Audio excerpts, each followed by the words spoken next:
We will record all the lessons. They will be recorded. They will be posted on our platform. So at the end, you will have the list of all the lessons.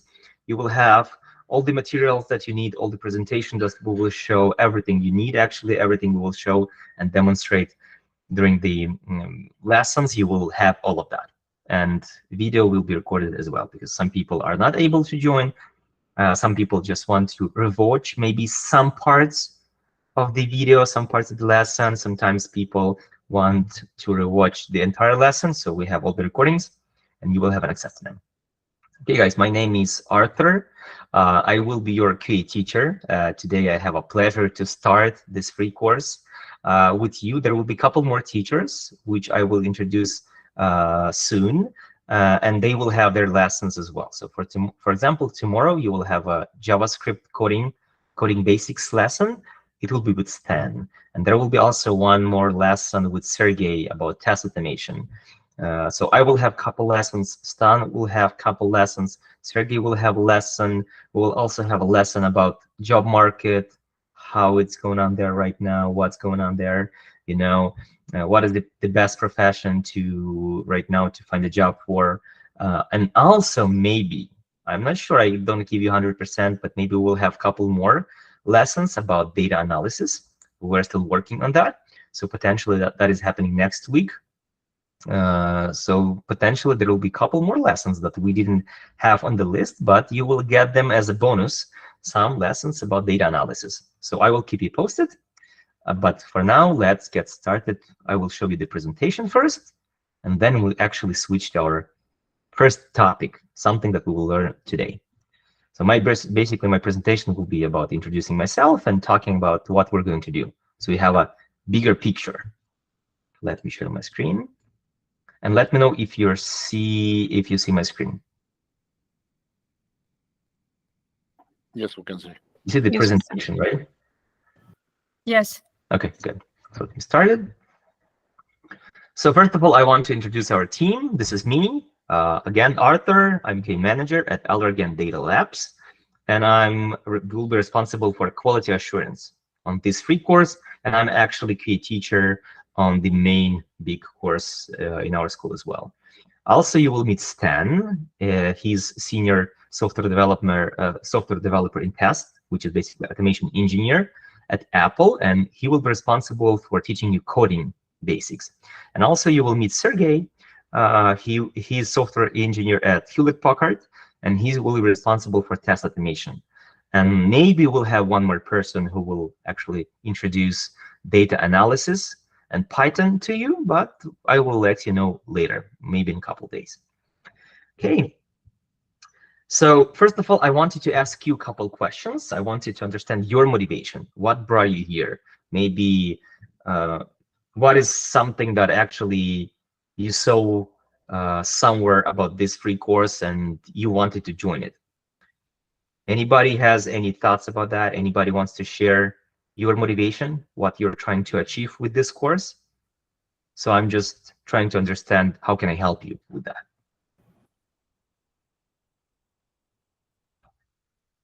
Okay, let me quickly open the list of people. Anybody? May I say something? Yeah. Go ahead. At least for me, I just want to level up in my skills. There are also some skills with that because long-term projects won't allow it to get some practice. Sometimes we get rusty. So yeah, I'm going to try to level up and also remember things that I already learned. Nice, nice. So you're already working as QA and you want to level up your skills. Yeah. Good to know. Okay, anybody else? What brought you here? What is your goal during this course? Can you guys hear me? Yes, we can hear you, Michael. Oh, hey. I work in accounting, but I had experience working on user testing, and I worked alongside software developers in terms of like automation efforts. So it really sparked my curiosity into this field, and so I just wanted to learn more about this type of work, and just kind of learn more information about it and see how it may align with maybe a possible change in career sometime down the road. Awesome. Good to know. Thanks, Michael. Okay. Yes, as for me, I was learning this QA manual, and I cannot find the job like for a long time. And I see that the QA automation is also needed. So you have some coding there. So I wanted to know what is automation actually. Awesome. Very, very good. Story. Yeah, that's what we see a lot right now on the market, and this is basically very good topic, especially for the last lesson. Last lesson when we will be overviewing the job market and what's happening there right now. That's a very good topic. But yeah, we'll discuss it as well. Awesome. Thanks, Maria. Anybody else? An introduction to the field, just to dip our feet in the water, see how it's going and what it's about. Awesome. Awesome. Thanks, Elena. Okay, let's get back to the presentation. And that's exactly what we are trying to achieve, what we are trying to give to you. So basically, there are a couple of goals that we're trying to achieve here. So basically, the story of this course was, we've seen a lot of problems with people joining the course, paying the money in advance for the course, and then realizing in 2 weeks that this is something they don't like to do. So basically, they already paid for the course, and they want to, get their money back. And then you have those unpleasant, talks with people, and etc. So we realized that people need something, first of all, to try the profession and try it for free, right? So you don't pay any money, you just try it for free, and then you decide. If you don't like it, if you don't like this profession, if you realize that you don't like QA, because we will have couple different topics, right? We will have QA, we will have coding, we will have even test automation, and you will be able to try everything. And just to understand how the profession looks like. And if this is something you really want to do, I will also show you the salaries, and maybe then you kind of like will have better understanding if you want to do this for this specific amount of money, right? So that's basically our goal, and give this for free. So this is not the complete course. This is not something, because in order to completely learn, for example, test automation, you at least need to spend like 6 months learning deeply, coding, and then test automation. For QA, for manual QA, it's at least 3 months. If you really want to learn it deep, if you really want to get a practice, you have to spend like 3 months minimum. So this course for 3 weeks, its goal is just basically to give you the overview and actually try. We will have a mini project, and you will try how it looks like, because you will have a tasks to complete as QA engineer on the project, and then you will see how your work will look like. And that's for free. And then you decide whether you want to learn this profession deeply and get into the field, into IT, or not. That's basically the main goal.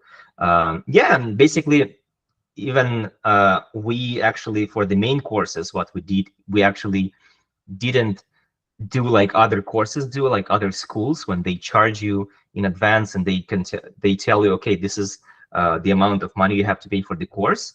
There are actually 2 different approaches. One approach is when you pay for the course in advance, like for example, $7,000. You pay for the course, and that's it. If you decide in a month that it's not something you want to do, you just leave and you lost your money. So you have to actually decide, and you think in advance about whether you want to do this or not. So that's basically the goal of this free course. Over 3 weeks, your goal will be to dive deep into this profession, actually work on the small project, and understand that this is something really you want to do in the future. Because not everybody can do this job, not in terms of like, it's very easy, and you will see it today, but in terms of like, it may be just not that somebody's interested in. Maybe it's boring for somebody, and etc. So you will see. So basically, you will try yourself in a role of an engineer on a project. You will be working with software requirements. So before software is created, any application that you have on your phone, any application that you see in your browser, anything you install on your computer, even those applications on your smart TV, they are developed by the companies. And before they are developed, they are described by software requirements. So there are people who describe the applications, who create designs for them, design specifications, and then based on those documents, the application is getting created by developers. And we are going to work with them as well with those requirements. We're going to plan our testing and create test cases. Then you will be testing web application and reporting software bugs. That's what you will be doing in terms of doing quality assurance, in doing QA testing. Then you will also learn coding basics, and you will be building your first test automation framework. So basically, we give you coding basics for 2 reasons. Reason number 1, because this is what we usually do on the main course. We just give people coding basics in parallel. So they just not only get manual QA profession, but they also learn how to code as well. So we do that in parallel. And also, second reason why we do that, because that's a preparation for test automation. So basically, we have to give you some basics for you to be able to understand at least some concepts of the test automation. So here on this free course and also on the main course, coding basics has 2 big goals. It's just to give you the coding knowledge, and the second goal is to prepare you for the next levels, for the next steps in your career and in learning something more complex like test automation or even software development. And also I will give you some resume creation tips and interview tips, and we will be talking about job market, what happens there right now, what happens with AI, what happens with all those layoffs that happened in big companies recently, and all of that. Also, you will be able to meet us, meet our team, meet me, Stan, Sergey, maybe one more person. Maybe even you will be able to learn something about data analysis, because that's getting popular right now as well. And you will try our teaching approach, and you will also be able to get bonuses if you decide to join the main course. That's basically goals of this course. Any questions so far, guys? About the course, about what we're trying to achieve, anything? 1, 2, 3, 4, 5. Good. No questions. That's good. Okay. So this is how the course will look like. So the first week, which started today, it will be 1 manual QA lesson. It's approximately 1 lesson is 1 to 2 hours. That's what you should prepare for. So manual QA today will be probably 1 to 2 hours. Coding basics tomorrow will be 1 to 2 hours.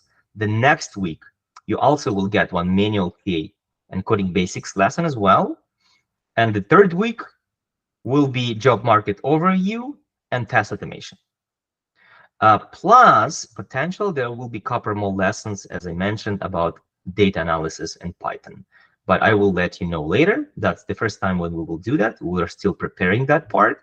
So potentially, you can get a couple more lessons.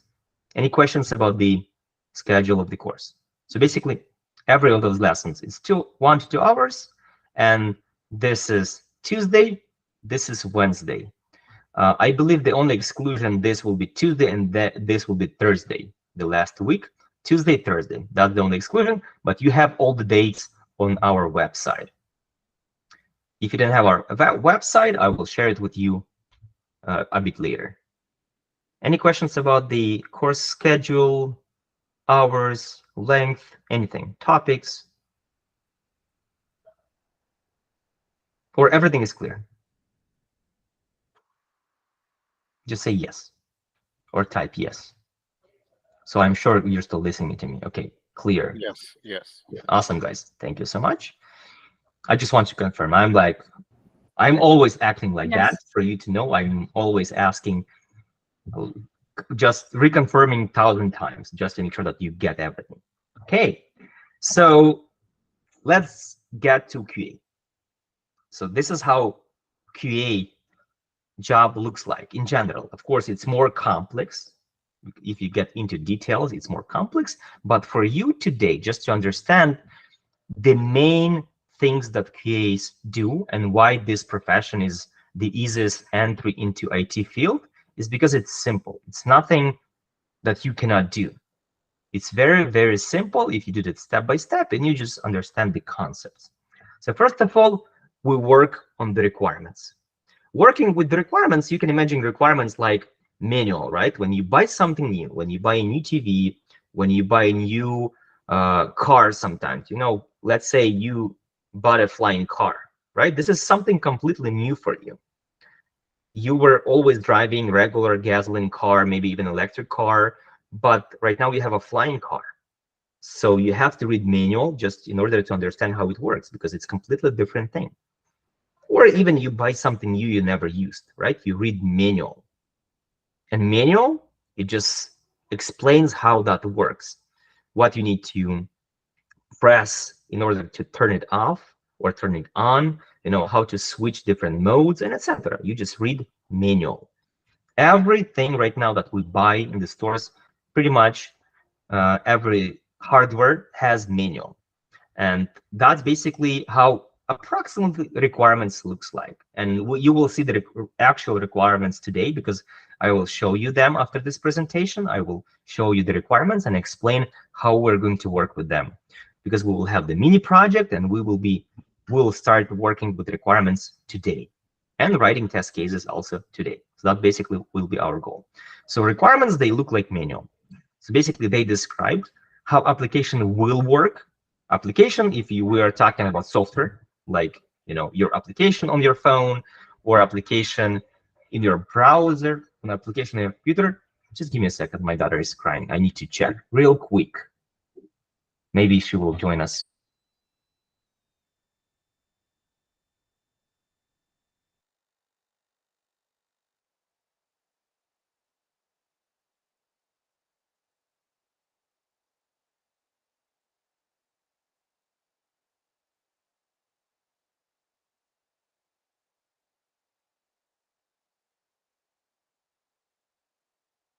She's super okay. She's just with her grandma right now. Okay, some people are still joining. Okay, dokie. So let me go to the slideshow again. So basically requirements. Can you hear me still? Can you hear me well still? Yes. Yes, Okay. we can hear you.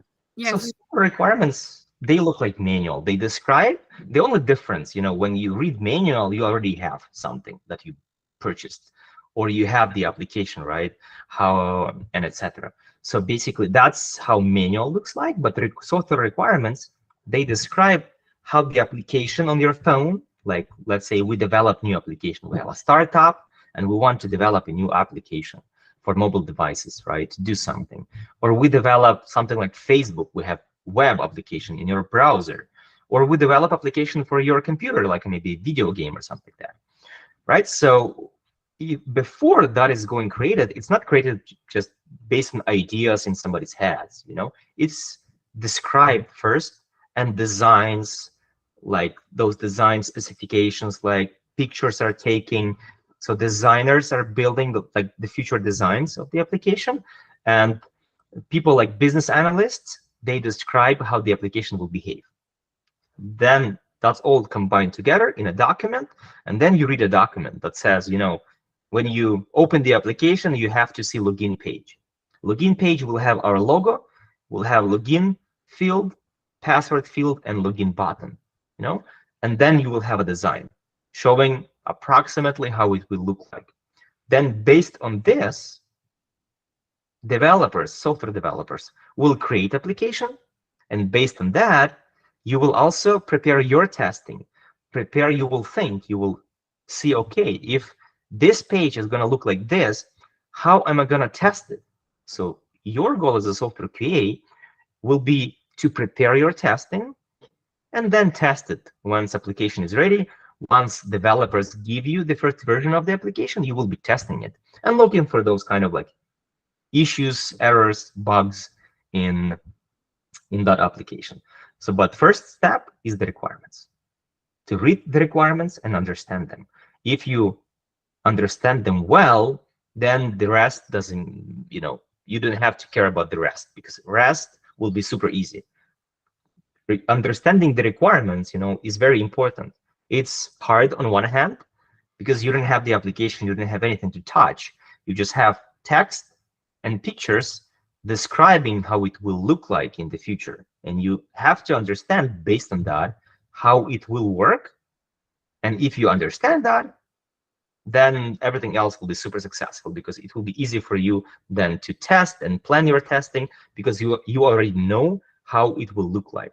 So our goal today, later during this lesson, will be also actually start working with the requirements and try to understand how our future application will look like and how it will work. And also, if you have questions, you ask responsible people for that. So in most of the cases, in most of the companies, those people are called business analysts, the people who create requirements. Sometimes, like in gaming industry, those people are called game designers. So people who design the game, right? So they create requirements, how some personas have to act in that game, what their roles are, and etc. Same for the application. They describe, okay, there should be a regular user, admin user, and etc. They describe different cases.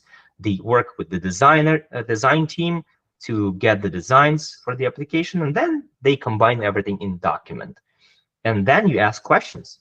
If you have any, just trying to understand how it will work. Then the next step is basically you go and start test planning.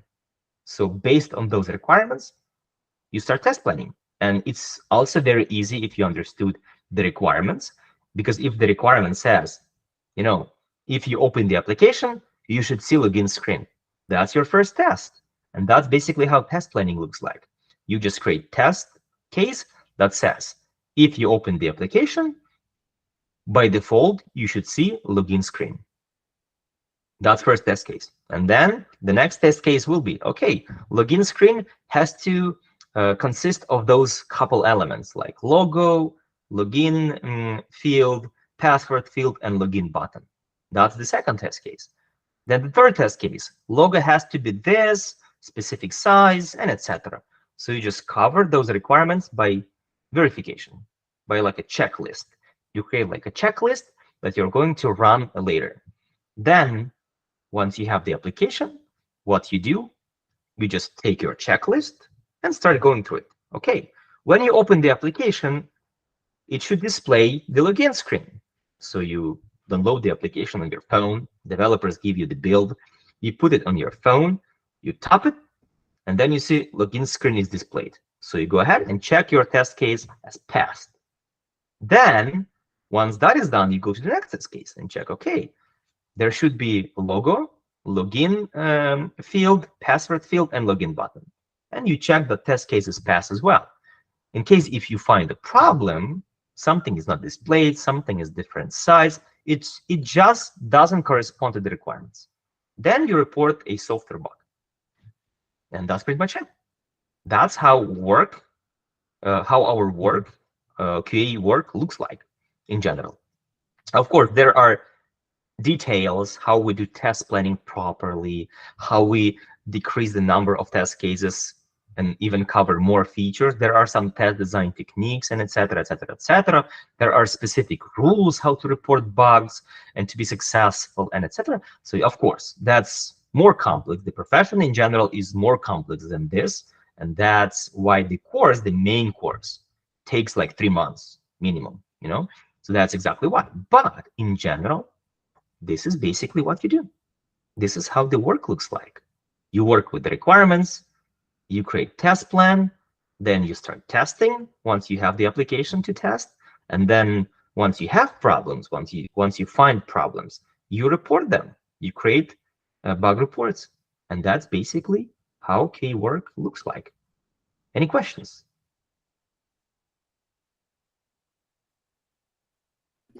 No.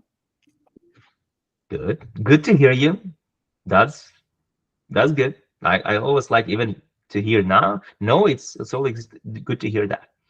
Okay. Yeah, Arthur, are you sharing the presentation or it's only me? I see only the participants. Oh, of course, I'm not sharing. Guys, come on, why are you staying silent? Just let me know. I will just, show you again now. Okay, requirements. Clear? Yes. Then That's it. No. test planning, then testing, That's when you execute your test cases, and then bug reporting. I hope you imagine all of that in your head. I didn't have anything except those 4 icons here. They were just nicely animated. I was clicking the buttons, to animate all of this, but that's all. That's basically all I had shown while explaining key activities. Is this clear? Yes. Yes, sir. Yes. Awesome. Visible. Let's move to the next slide. And usually one more thing to also note here, just to give you more understanding about what happens. We usually do all of this in cycles. So we have a small cycles, like 2-week cycles in most of the companies. There are companies that do like 3 weeks, 1 month cycle, but this cycle usually takes like 2 weeks. So that's why you see, okay, there is a new iPhone update. Why is that? Why is it happening like approximately once in 2 weeks? Because usually these guys are done in 2-week cycles in most of the companies. So majority of the companies, they try to have 2-week cycles. They call sprints. And we just take, small piece of the requirements. We don't develop the entire application at once. We take, for example, login screen, forgot password screen, and maybe some account page, something like what you see once you log in, something like that. So just bare minimum that we can develop with this team. Maybe we have like only 10 people in this team, and what we can develop in 2 weeks, like those 3 pages. Good. So we take those 3 pages only and develop them in 2 weeks. So that's basically how it looks like. 1 cycle, then we actually completed this cycle. We fixed all the bugs. So now those 3 pages are working fine. They are getting deployed, and first customers can actually access. If we really want them to see that, only those 3 pages, our customers, they can see and start using the application. And then the next cycle, we add something new, some new features, new pages, more and more and more. That's why you see that your software on the phone is changing. You see that Facebook is changing, Instagram adding new features, right? At some point, there's new features getting added. Sometimes it's just a bug fixing. So they found some bugs, they fix them, and once in 2 weeks, you get some bug fixes, more stable application, and etc. So we usually work in those 2-week cycles. So this cycle takes 2 weeks on usually. So you work a couple days on the requirements, couple days on test planning, then you spend a couple days on testing and reporting bugs. And then once developers are fixing the bugs, you also check that they are fixed. A couple more days, then you do all of this in 2 weeks, and that's it. You go into another cycle. You again read the requirements for another part of the application, for new pages, new features, and go all over that cycle again, once in 2 weeks. Very simple, very easy. Everything clear? Yes. Awesome. Yes. Let's move forward. So task planning. So how task planning looks like, just to give you even more understanding about that. So for example, let's imagine that we have examples, the requirements. We have just 2 requirements for now. Of course, we have more, but I just took 2 requirements, just as an example of what can happen. So we are testing login button at this time. So we have the requirements for login button. We have 2 of them. One requirement says login button should be displayed below the login form. And this is the design example. This is basically how it looks like. There should be some text usually, and the design example, how it will look like in the future once developers develop it. So designers, they have pretty nice tools right now. They create designs in specific software, and that software actually has a lot of things for developers as well, like styles, colors, everything is already there. So designers, they create designs that look like a working application. It's not interactive usually, it's not clickable and not working fully, but it looks like the real application. If you open the design, it really looks like real application, like it's just already working, but it's just, static page. So developers use it just to understand how it will look like, and based on that, build real application that it actually accepts text, clickable and working, sending some requests to server, and etc. So this is how requirements looks like, described by text, plus accompanied by the design specifications. So in this case, we have two requirements. First requirement is login button should be displayed below the login form, should be below the login form. So basically that's the requirement, location of the button. And the button is blue. That's basically another requirement. Of course, there can be requirements about the color of the font, that it's middle aligned, so it's below, but it's not on the right or the left, and etc. But I just took only two because we don't need more for now. Then what happens? So this is the requirements phase. You just read it and try to understand, right? Try to understand how it looks like and how it works. Then you start test planning. You start creating your test cases. So you create two test cases. First test case, login button displayed below the login form. Very easy, very logical. Just basically copy paste from the requirements. And in most of the cases, it's like that. In most of the cases, it's just copy paste. Of course, you have to be creative because sometimes, business analysts, they don't think about test cases. They just think about describing how it will work. And sometimes they put a couple of requirements in one sentence. So your goal is basically to break it down to a couple more, because let's imagine, right? Business analyst can say, blue login button with white text should be displayed below the login form in the middle, right? So basically there are four requirements. Blue login button with white text below the login form and in the middle, right? So four requirements. So your goal as a tester you have to split that one single sentence into four test cases.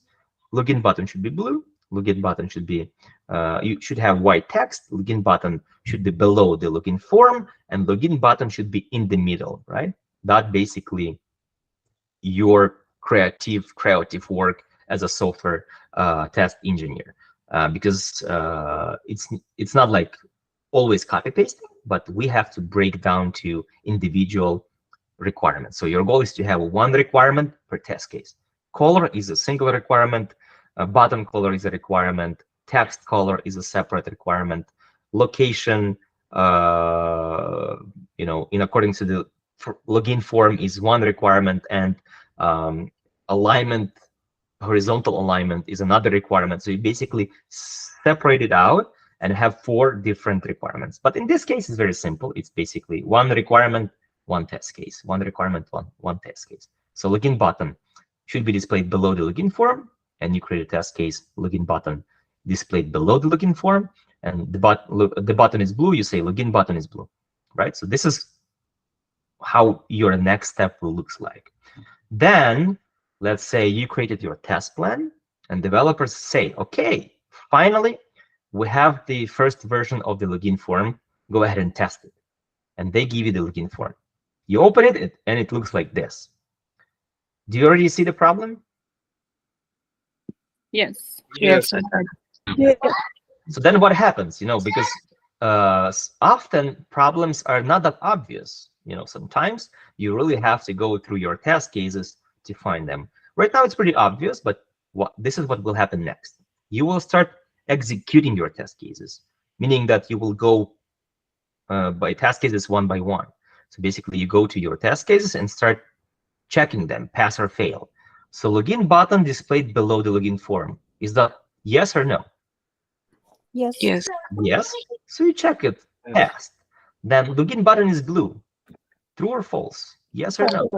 False. Of course it's not, right? So it's not blue. So in this case, you fail your test case. You mark it as failed. And then you go and report software bug, where you say, okay, actual result, login button is red. Expected result, login button should be blue. Developers, they will pick it up. They will fix it. Then they will send this bug report back to you saying, okay, you can check it again. And then you will see if button is blue, you will just close this bug report and say, okay, now it's working fine. And that's it. Then you go through all of your test cases. You report all bugs that you found. Then you check all the bugs, fixes that developers are made. And then you go to the next cycle. You're done with this one. In 2 weeks, you go again, work on another piece of requirements. You create another test cases. Then you go to testing again, and you again report bugs and etc. So that's basically how QA cycle looks like in general. Clear? Any questions? Yes. Yes. Clear. I have one question. When developing the testing script, is there someone checking that step, like another security, like completeness accuracy check in there? Actually, no. So basically, when people hire you, right, when you will be going through the interview process, people actually will be talking to you, asking questions just to understand if you are like good enough, if you good enough for them. So your goal is basically, if you take the course, any QA course, your goal is actually get that knowledge, is to become professional. So when you go to the interview, people just check, hey, you know, how you create test cases. What kind of test design techniques do you use? You just tell them and they say, okay. So they trust you, they hire a professional. So when you start working, I mean, like as a manager or lead, I can go and check your test cases, of course. But I mean, like nobody's checking them on daily basis. There is no formal process. People can check. People even can tell you and give you suggestions if you do something incorrectly, saying like, you know, let's follow this standard. Let's actually maybe make them shorter or something like that, you know, etc. So they can give you some feedback, but there is no formal process. What we try to do sometimes, we try to, for example, if we work in a team, let's say we have couple testers working on the same requirements, and you just, you know, split them. So let me work on the first couple sections, you work on the next couple sections, and cover them by the test cases. So what we do, we try to create test cases and then switch executing. So I say, okay, I execute your test cases, you execute mine. So if you don't like something in my test cases, you let me know, and, you know, adjust them, fix them. If I don't like something in your test cases, I'll adjust them and fix them as well. So that's basically what we do, but there is no like formal process. I mean, like there is no, you just, as a professional, you just create test cases, everybody trusts you, then you execute them. And that's it. They just rely on you. So basically that's your responsibility. That's what you're getting paid for. When company hires, for example, you are joining startup, they just have five developers, and they hire you as the first QA. So your goal will be actually to define all this process. Say, hey guys, I'm going to work on the requirements and ask a lot of questions if something isn't clear. Then I'm going to create test cases. And once I have the application from you, I'm going to start testing them. And then I'm going to start creating bugs. So once you actually have this knowledge, you define the process. Nobody will be checking you. They will just rely on you in terms of like ensuring quality. So you are the person who actually makes sure that application and the requirements are matching. If not matching, you report bug. And then the goal, catch all the bugs and then report them, fix them, and have the application matching the requirements at the end. That's basically your goal. Do we create the requirements checklist, or it's given to us? No, requirements are not created by you. It's basically usually people, business analysts, or game developers and game industry. So there are specific people. They have different positions, different names, but I mean, like in most of the cases, it's business analyst or product owner sometimes. So those people create the requirements. Designers work on the design, and they usually give the design specs to business analyst, who actually combines like text requirements with designs, and you have the requirements document. So you have these are not created by you. The checklist, the test cases, created by you. Yes, you read the requirements and then you create a checklist. And we will be doing that today, so you will understand more about that. Okay, thank you. Okay. Anything else? Okay, good. So let's go next. A couple more slides. Basically, how your path looks like to your career, right? So QA path, if you want to be a QA person, like doing manual or test automation. So basically what you need to do, you have to have manual QA knowledge, of course. You have to, if you want to be manual QA, that's it. You learn just manual QA for like 3 months. That's enough. There is another problem on the market right now, that there is a lot of manual QA positions, but there is a lot of competition as well, because manual QA, what we just discussed right now, as you could see, it's very simple, right? So it's very simple to do. So a lot of people just bring their, cousins, their wives, husbands, and etc. So, and it's still okay because it's something that it's easy to learn. So companies, they allow like bring sometimes people that they like. For example, developer is working in this company, they open QA position, and developer says, hey, can I bring my wife, something like that, to do this job? Let's train her. So they kind of like train her, and that's it, and she gets the job. And a lot of other people on the market, they don't get this job because somebody brought somebody else, because this is an entry position, and a lot of these positions are covered by some referrals, some husbands, cousins, wives, and etc. People just refer their relatives, they bring their other people they know, their friends, and it's really hard to cover to right now to compete with other people, because there's a lot of positions but a lot of people as well. I will actually, on the last lesson, on the third week, I will actually show you how many positions in the market right now on the US market, how many of them. There are 1,000 positions added every single week, but still it's really hard to find a job because there's a lot of competition, because it's really entry position. So if you really want to be competitive, you have to learn coding basics as well. Have to know to code. And once you know coding basics, then you learn test automation. Test automation is basically, in this case, it doesn't mean like complete course, because usually complete course is these three guys.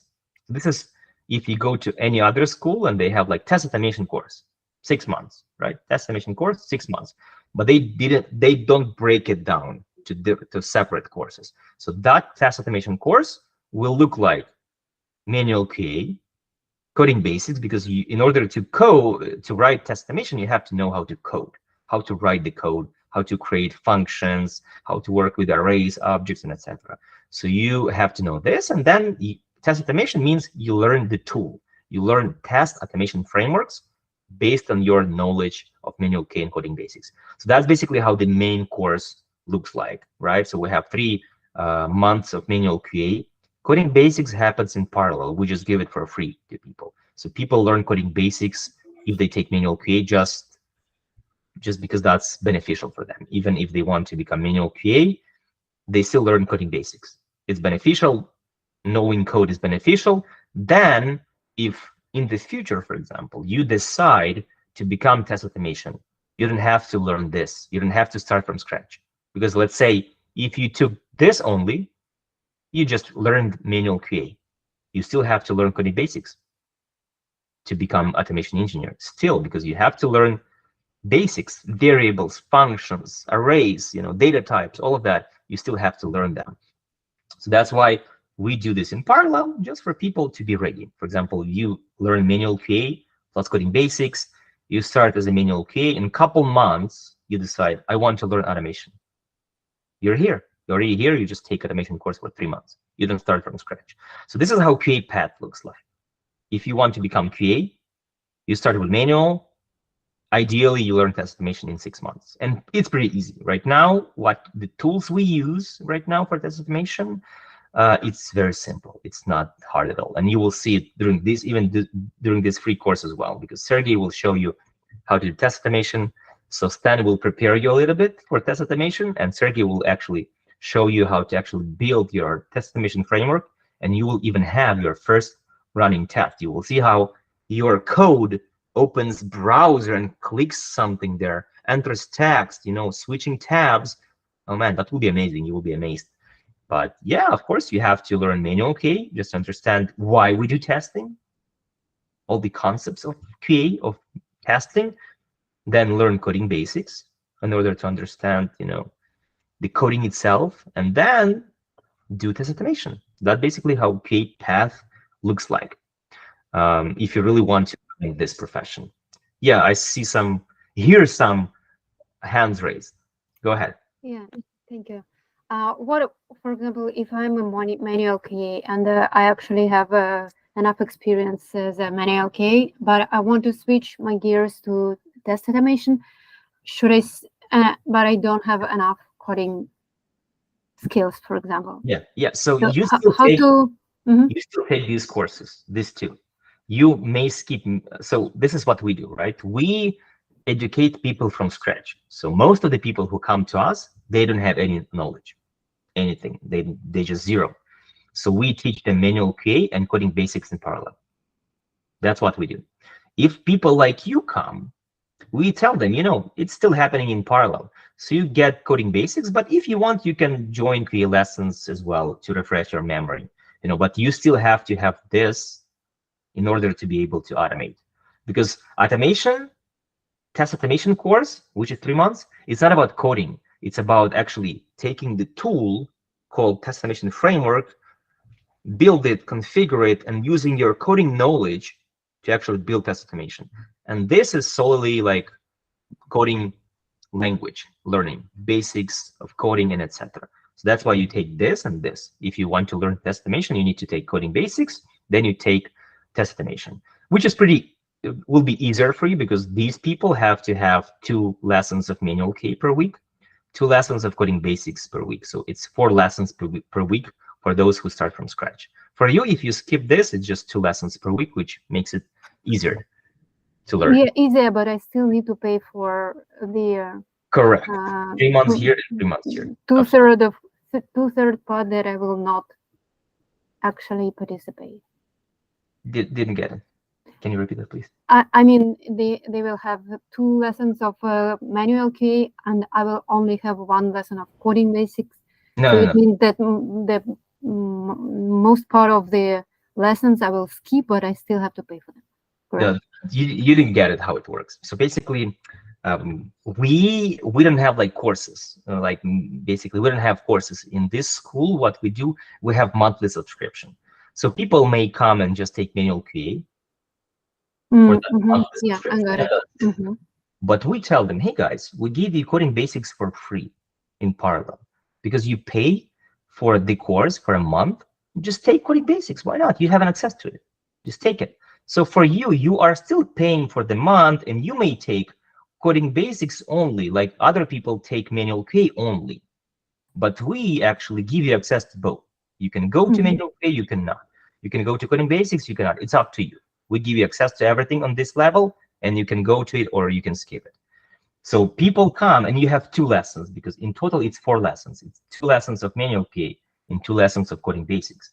So you still have a lot, and believe me, it's a lot. For these people, it's more than a lot because they have to have 4 lessons. It's 4 days plus homework plus project work. So they're like super busy.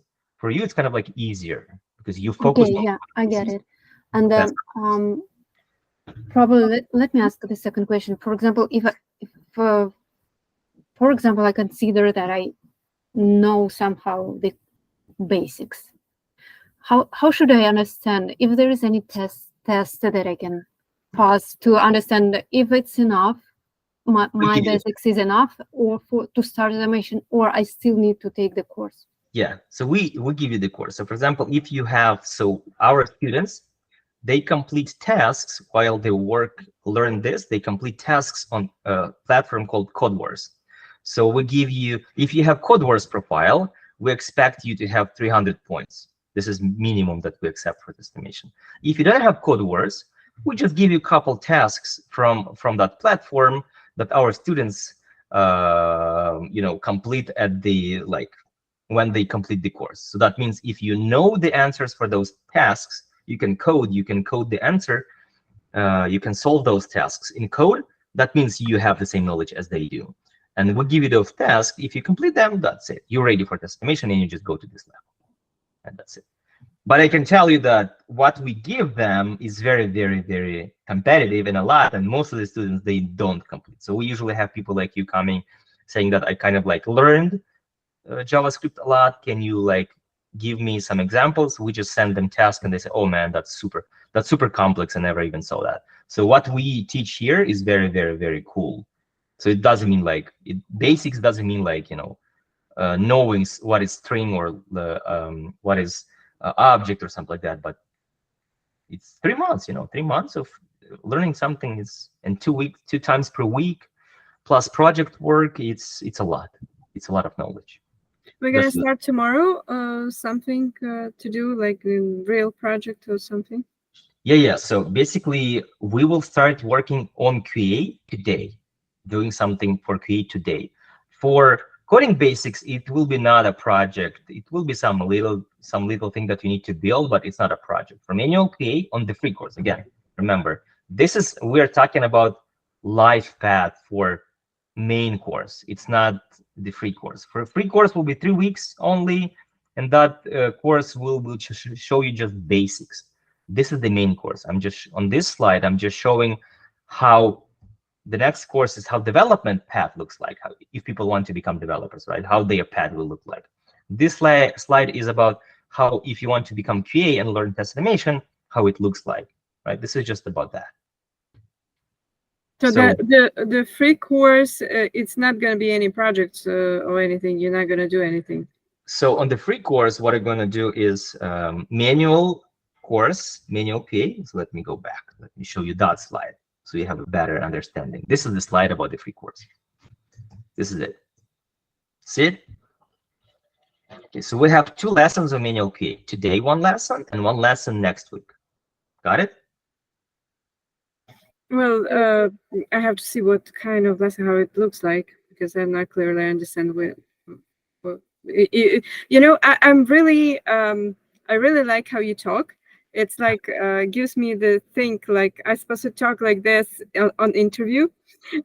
That's a very good point, actually. Really. And I also enjoying that it's in English, and I'm not scared of my English anymore. But yes, but actually I don't understand how the lesson gonna be. I have to see one at least. Yeah. So I'm trying to explain you. So for QA lessons, today we have 1 lesson, and right now I'm just showing you presentation because my goal today is not only give you QA lesson. My goal today is also introduce the course to you, right? So what you're going to do. So I'm going to switch, and we actually spent already 1 hour for talking about this. So I'm going to switch to that soon. So today we're going to have manual QA lesson, and we are going to work on a project. So basically, I will give you the requirements for a small application that we're developing, and you're going to work on the requirements plus create test cases.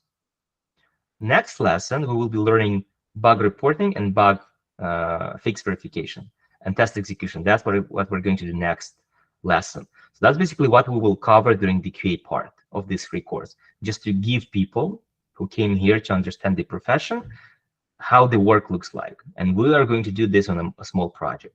What Stan does for coding basics, his goal during free course is not to give you complete knowledge that gives in 3 months, because it's impossible, right? So his goal will be just to give you the basic knowledge of HTML, CSS, and JavaScript. In order for you to understand that coding is easy if you learn it step by step. Second thing, it's going to give you some knowledge that you need for that first automation lesson, just in order to understand at least something, you know, in terms of coding, so you can create your test automation framework. And what Sergey will do with you, he will actually guide you through framework installation, test automation framework installation. He will create first tests with you. So your goal is just to follow him. If he sends you the list of tools that you need to install, you install them. If something is not getting installed, you give error message. It gives error message. You let him know. He helps you to fix that. So your goal is to install your test automation framework. He will show you how to write test automation scripts, and you will also understand that it's easy. And your goal will be to actually run the code and see how it opens browser, how it clicks buttons, opens websites, clicks buttons, enter text, and do all of that magic on your screen. So that's the goal of the free course. And all of that is not complete course, because it's course that's a lot. In order to be professional, and the students that actually usually graduate our school, they're at least middle level. We never tell them to apply for junior position because their level is middle level. So of course that course is more complex. You can imagine some students, they find lead positions right after the course. So after the course, they get lead positions. So you can imagine the level of knowledge they have and how they're getting hired. So, and that's because that takes, right? That takes 3 months for test automation and 3 months more for coding basics. But this free course is for you to understand, okay, you know, manual case, coding basics, wow, it was easy. So really, if you learn step by step, you can really learn it. Test automation is easy once you know something coding in coding basics, right? And etc. So that's basically the goal of this course. For those people who think about becoming test automation or just doing first steps in IT and thinking maybe I want to become QA or want to do test automation, want to learn some coding, is this something I want to do? So this free course for you to understand that, because some people will say, it's hard to me. It's something unclear to me. I don't want to do that. It's boring or something like that. So some people will say no and will never pay money and will never spend a penny paying for some courses in the future because they will understand that this is not something they want to do. So this is our goal. Just basically give people understanding if this is something they can do or something they cannot do. For people who already have manual key knowledge, your basic goal is actually these 2 lessons plus this lesson, just to learn coding basics, create first code, go and create test automation framework. You have to do this in order to understand if you're able to do this in the future. Got it? That's the goal of this course. Okay. Any other questions? Okay, and let me quickly go back to this slide. So this slide is just showing if you were to get the big course, this is how test automation path looks like. You have to know manual QA, you have to know coding basics, and then based on that, you learn test automation. That's how it looks like. Because in order to be an automation engineer, you have to know how to test. Because you cannot test being developer. Developers, they cannot be test automation engineers. We tried a couple times, but they usually come and say, what should I test? They don't know how to test, why to test. So they come and ask questions. They know how to code, but they don't know anything about testing. So you have to know testing, and of course you have to know coding to do that test automation. So those two. You mean by coding basics, you mean SQL? No, JavaScript or Python or Java. Like you will learn language itself, because again, this is coding language. This is the tool, the actual tool you take, install, and use and code it. So this is already a learning tool based on the knowledge that you have in coding. Because let's say if you give this tool to developers will be able to use it. So because they have the QA knowledge already, not QA knowledge, I'm sorry, the coding knowledge. So in order to use these tools for test automation, you have to know the coding, the language itself. So that's what you learn here. Here you learn language. Here you actually work on the project, test the application, because this is not about testing. This is about just coding language only. Okay. But you teach JavaScript or Python as well. JavaScript, correct? Because here we use Cypress and WebDriver IO here, and they are coding JavaScript-based applications. And the next slide will also answer a question why we use JavaScript. But is it clear about test automation and QA in general? So far, yes. Yes. Okay, if you, for example, want to become a developer, right? So this is basically how your path looks like. You learn coding basics. Again, you have to learn the coding basics. You have to know the language. Then you learn, let's say, front end. You learn React.js as an example. It's the most popular front-end development tool right now. So if you learn React, it's just 3 months more. Same as automation framework. Basically, once you have the coding language knowledge, you learn the tool. So React for front-end development is just a tool that is used by developers to display something in your web browser. Based on that knowledge, you can learn backend, then you can learn mobile development as well, and it's all in JavaScript. So this is the only language that gives you an ability to do this. Because mobile development, the most popular framework right now is React Native, is React, but for mobile devices. And backend is just basically, again, on the knowledge that you have on these courses already. However, a lot of our students, they start from QA first. So they learn test automation. They work in test automation for like a couple months. And then after that, they switch to front-end development. So basically, if you want to become QA first and then switch to development, that is the easiest path. Most of the people, they learn QA because it's easier than test automation. And then after working maybe like 8 months, a year in test automation, then they take front-end development course. because again, see, they have already coding basics, plus because they completed this for test automation, and they already have year of experience working on a big project, you know, creating complex programs in test automation, so they can easily switch to front end. So that's basically how the easiest path to development looks like, through test automation. And that's Do you exactly guys why we offer them? go ahead. Do you guys offer the front end courses?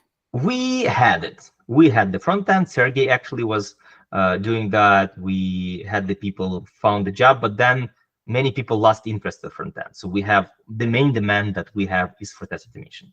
So whenever we have a lot of people completed test automation, then whenever a lot of people who completed the course and found the job, worked for a couple months in test automation, they want to learn front end, and we have like at least like 7-10 those people, then yes, we've offered them front end. But then if we don't have people again, we just, you know, disband it and just focus on test automation again.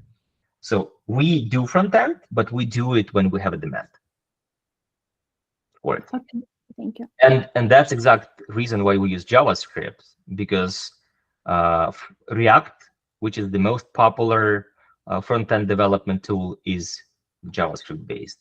React Native, which is super popular, and the reason is because React Native creates application automatically for Android and iOS. So you don't code in Objective-C for iOS only. You don't code in Java for Android only. You create application that will be built automatically for both. That's why it's super popular right now, because you have one single code that has two applications. Because previously it was like this: you build iOS application, you have to hire another team for Android, and their shared knowledge, and they have two teams to build two applications for Android and for iOS. React Native gives you an ability to actually even have web application and React Native share the code and actually have web, iOS and Android, 3 application and 1 code, single code, same developers. So that's why it's JavaScript as well. JavaScript.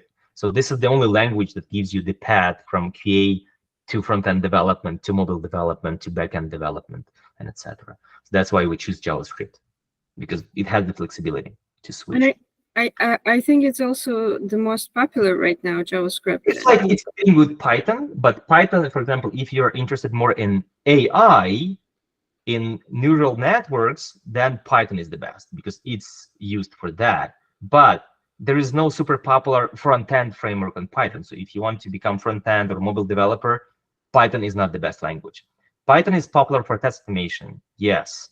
So it competes with JavaScript as well. And I think JavaScript is the most popular. If you just type the most popular coding language, half of the links will say Python, half of the links will say JavaScript, of course. But I mean, like, we choose JavaScript because of the flexibility, because of the ability to do test automation. And the most popular test automation framework right now is Cypress, and Cypress is also JavaScript. So we pick it. So you learn the most popular automation framework. If you want to switch to the most popular front-end framework, you switch to it. Then if you, after that, you want to switch to mobile development, it's easy to do. That's the exact reason why we switched to JavaScript. And because if you learn test automation in JavaScript, this is what you need to do from front-end, 3 more months. You don't have to learn that from scratch, because let's say if you learned test automation in Python or Java, in order to learn React, you have to start coding basics of JavaScript from scratch and then learn front-end. But if you have this in JavaScript and this, you already have the knowledge. You just switch to front-end. That's exact reason. Clear? Clear. What about Selenium? What is based on? Oh, Selenium is actually Java-based tool, but it doesn't matter. So basically, all the frameworks, automation frameworks, use Selenium. Selenium is just a part of the framework right now, just like a part that talks to a browser, and that's it. So even it's Java-based, but it's used in JavaScript frameworks, in Python frameworks, and you don't use Java to work with it. You just install it as one of the applications, and it just works. So Okay. you don't need to know Java to use Selenium. Oh, thank you. There is also some kind of, I was meeting on, recognize this on the market. There was some kind of tool similar to Selenium and Cypress, but doesn't need coding. You familiar with that? Yeah, so there are, right now it's like becoming popular, some tools with no coding. So you basically, you just build your automation in like browser. You just say, okay, I want to click this, and you add a block for clicking something. Then you add a block for doing something. But it's very simple, it's very primitive. And that's why we are not using that yet. Maybe someday you will like find the middle ground between code, because with code you can do anything. You can basically create any structure. You can reuse code. You can create a complex thing that does something. If you want to reuse it multiple times, you just create it and you reuse it, right? In that tool, you have to recreate that complex path manually again, because there is no ability to create complex things that code allows you to do. That's why it's always limitation, right? So everything that is no code, it gives you a limited number of things that you can use, right? So, and you have to build your automation out of these actions. You cannot do more than that. Code gives you everything. You can do everything with code. You can install, Google Maps and use their API to somehow use locations and inject those locations in your code, and then so you can do whatever you want with that code. With the code, that's why we're still using code. And low code is maybe cool. It works for like high-level managers that say, okay, it looks cool, maybe we need to do that. But if you go to engineers, they say we aren't going to use that because it's limited. We are not able to achieve our goals with that tools, and that's why we're not still using that. Those tools existed a long time ago. Even when I just started, like 10 years back, there were some Firefox plugins that were doing that. So you could record your actions, then delete some extra steps, then record those tests and run them. But it's still very primitive. It used to be primitive and still primitive. Nobody was able to create the no-code tool that allows you to do the same as you do with the pure code, and that's exactly why. Also, I have one more question. I don't know, maybe you're going to cover it later, but if you're going to cover it later, you don't have to answer. But what exactly manual QA engineer needs to know? Like, as I understand, it's one of the languages, SQL, plus to how to create the test cases and write the checklists and understand the requirements and stuff like that, and know how to work. So what additional it's needed? Okay, so I would say it's very big misconception that engineers have to know something specific. So the only thing that you need to know as a manual QA engineer is how to do QA properly. That's it. The role of QA and why we do this, that will be super important. Why we, for example, work on the requirements. Why we can just skip it. Why we ask those questions. Why we clarify those questions with business analysts. Why we do that, right? If you have this understanding, if you understand, for example, that we do that because if we ask questions and business analysts change the requirements so they become more clear, developers will create less bugs. Less bugs means you don't have to spend time reporting them. You don't have to spend time explaining them to developer. You don't have to spend time fixing them as a developer. And you don't have to spend time re-verifying them and making sure that they are fixed. So this is how much time you spend for working on a one bug report. But if you have 50, if you have 60, if you have 100 bug reports, what then? You just waste company's money. You just waste resources. You just waste time. So there is a reason why we do all of that, why we have those rules, why we have test design techniques, why we have specific rules for reporting bugs. So if people understand that, that is the main thing. If you go to the interview and you don't have SQL, you don't know how to do SQL. But if you answer questions correctly and people see that, first of all, you understand why QA is done and what is the reason behind testing, right? Behind quality assurance, they will hire you, because SQL is just 3 hours to learn SQL. Okay, you need to some complex script to do something. No problem, you will Google it. SQL is not a problem at all. Absolutely not a problem. So the main thing is, first of all, general QA knowledge and understanding why we do this in general. And second thing, of course, being nice and empathetic during the interview, because if people like you, they will hire you.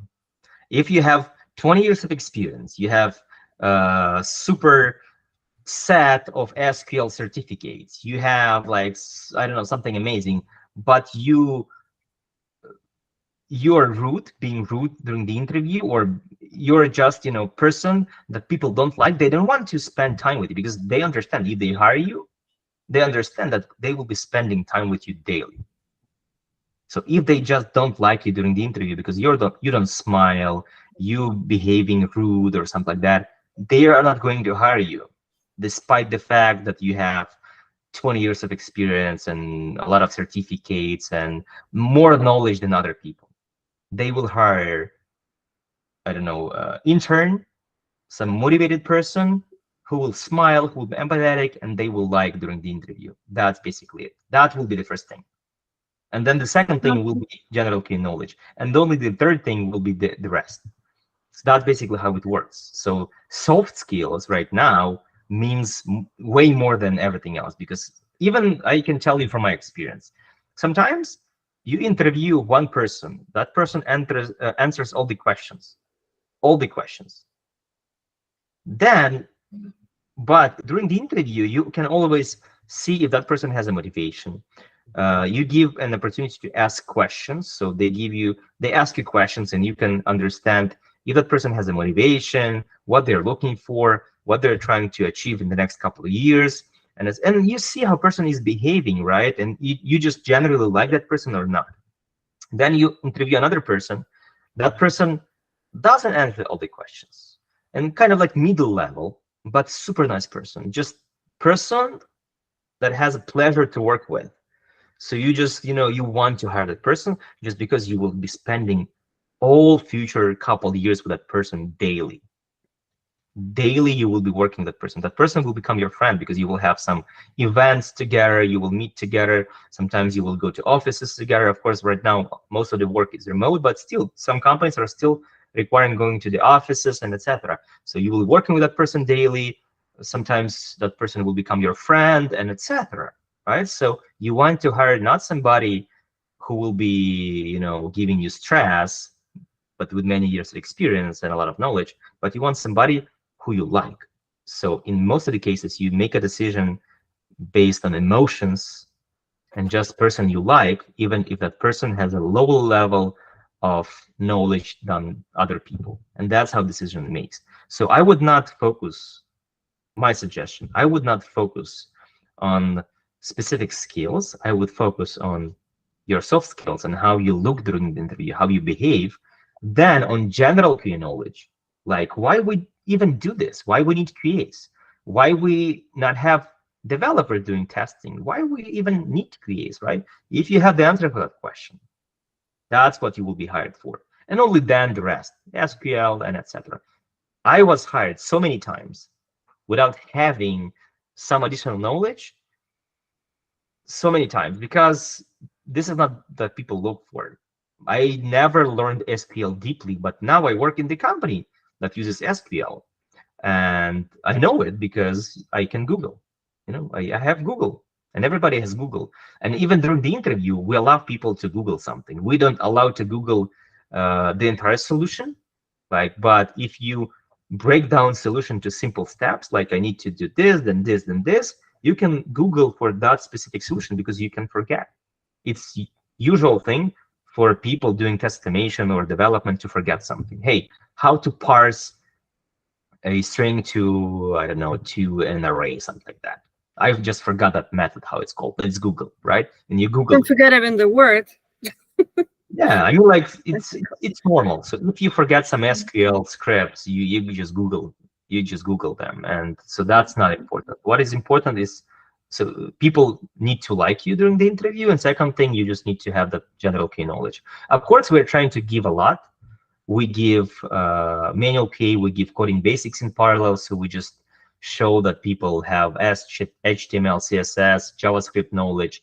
We also doing API testing. We're using Postman.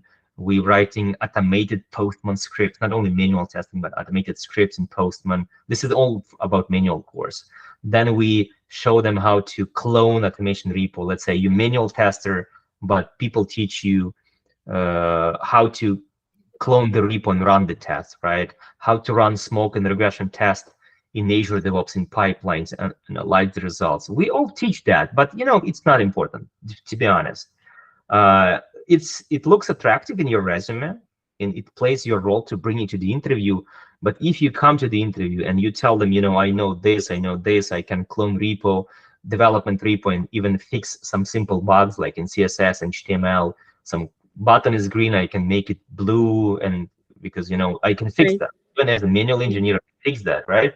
So even if you tell them that, it's not important for them. For them, it's important to see that they like to work with you, then to understand why you do QA, just you have that general knowledge. It's very important because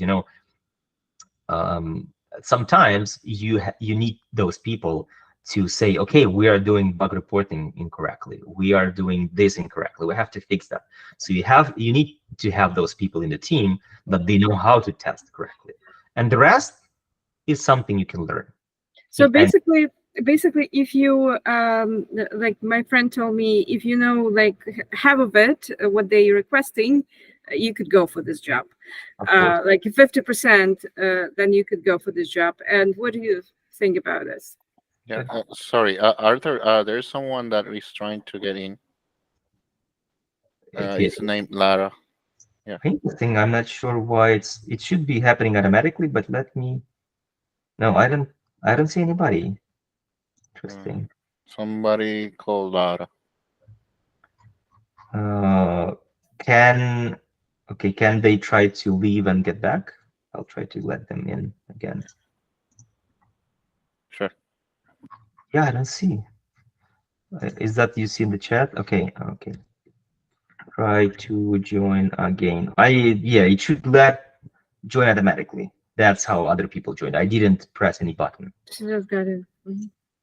Okay, Lara just joined. Okay, so Lara just joined. I see her in the list. Yes. Thank you very much for letting me in. Sorry for being. I don't know what didn't work before. It should happen automatically. So I don't know what happened. Okay. So can you repeat that question again about? Yes, about that's about marketplace again. And when I'm looking on manual QA jobs, and some of them even saying automated automation QA, but it looks like manual, or it's mixed up with analyst, and so basically my friend suggested for me, because I'm so particularly looking, so it's exactly manual, and she suggested if you know half of it, like 50% at least, you could go for it. And what do you think about it? Absolutely. You apply to all positions that you can. So this is a big confusion that usually students have. So what they see, okay, they open job description and see some words they never saw before. So what they do, okay, this is something I don't know, and they skip it. Manual positions, so this is how you distinguish manual and automation. Automation positions, they will talk only about framework, Cypress, page object model, API testing, something like that. It will be purely code-based, just code. If you see something, writing test cases, planning, there can be automation mentioned, but planning, working with business analyst, executing, reporting bugs reports, that is a manual position. If it even mentions some JavaScript, mentions some automation knowledge, you still apply for it. And then it's not your problem. That's the recruiters or HRs or hiring managers' problem. They check your resume. If they check your resume, they see there is no automation and they really want automation, they will reject it. If they check your resume and say, okay, this is the person we would like to talk to, they will invite you. So if people invite you to the interview, you already have the answer. Yes, they are ready to hire me based on my skills and my resume. So yeah, my Thank you. suggestion, yes, you apply for those positions and let them decide whether they, according to your resume, are ready to hire you potentially or not. Because basically, if they call you to the interview based on your resume and you have your skills and it says manual, that's their decision, right? Whether to hire you or not. So if they call you, invite you, that means they are ready to hire you. You just need to prove. I also always afraid to write the code if they're gonna ask me. But yeah, you need to have some knowledge. But I mean, like, yeah, I would, believe me, I can talk about that like 5 hours, 10 hours, but we don't have time. So I'm sorry for that. Yeah, can I comment on that? Yeah, go ahead. Yeah, so yeah, it happened to me, especially when I'm searching, job hunting, because many things, many actually, how do you call this? Companies want one person to do it all. Yeah. And you should stay No. away from that if you don't want to be stuck with everybody's work in just one person. So there are some keywords that you can be looking for. For example, the ones that Arthur mentioned, like frameworks and things that there are keywords that are more closely related to the automation that you don't actually need to, and they usually use more the word engineer when asking for automation people. So usually you will see the title QA automation engineer. You see, Thank you. so you maybe want to start searching for manual QA tester. That's usually the ones that are really entry level. Yeah, or Yeah, analyst. or analyst. Yeah. So yeah, it happens. I was just browsing for jobs right now, and there's a lot of a mixed match of both, because many companies want you to have both. But the position says entry level. I have gotten to the point that if 7 years the, of experience. yeah, exactly. So I have gotten to the point that, you know what, I just apply, and if they call me, hey, this is for a manual position, right? Okay. Yeah. If that is what you're looking for right now. Yeah. Good. Thanks, Carlos. Thank you, guys. Okay, I can tell you that I can tell you a lot of that. I can tell you why developers cannot do testing, why it's better not to do both manual and automation by one person. And that's why, for example, my company right now, switching from that, because it started like that. We hired a lot of engineers and they were doing manual and automation testing, but now we're switching automation, doing only automation, only coding, and we are hiring more analysts from Puerto Rico, and they will be just doing manual only testing. Oh, And really? yeah, I will tell you why that is happening during the main course, but right now we just don't have time because we still have to do the project today. No. Yep. Okay, I'm done with my presentation. Before I switch to the project and what we're going to do, any questions? Okay, good. So Yeah, Go ahead. I still have one question. My ideal goal is to find the course for WebDriver IO. How much Cypress far from or different from WebDriver IO? Okay, good. So I would suggest you to do Cypress first because it's easier, and that's what we did. So we actually switched WebDriver IO to Cypress first because what we had WebDriver IO first, and then we were teaching Cypress as a second framework.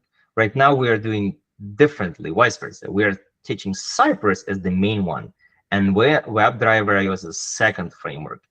The difference is very minimal. The first thing, WebDriver IO is more complex, but more powerful, but less popular. Cypress, easier to learn, less powerful, but very popular. It's like maybe 5 times more popular in terms of Again, maybe more details. I want to be involved in the automation project on my job, and they use WebDriver IO.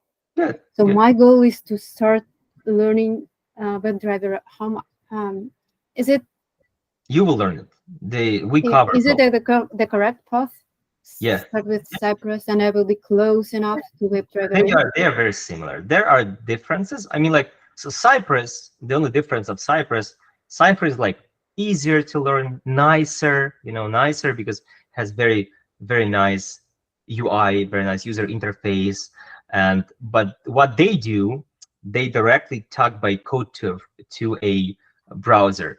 WebDriver.io has a code, has a lot of bunch of middle layer, which is you can test mobile using Appium, you can test web using Selenium, and etc. So Cypress testing web only.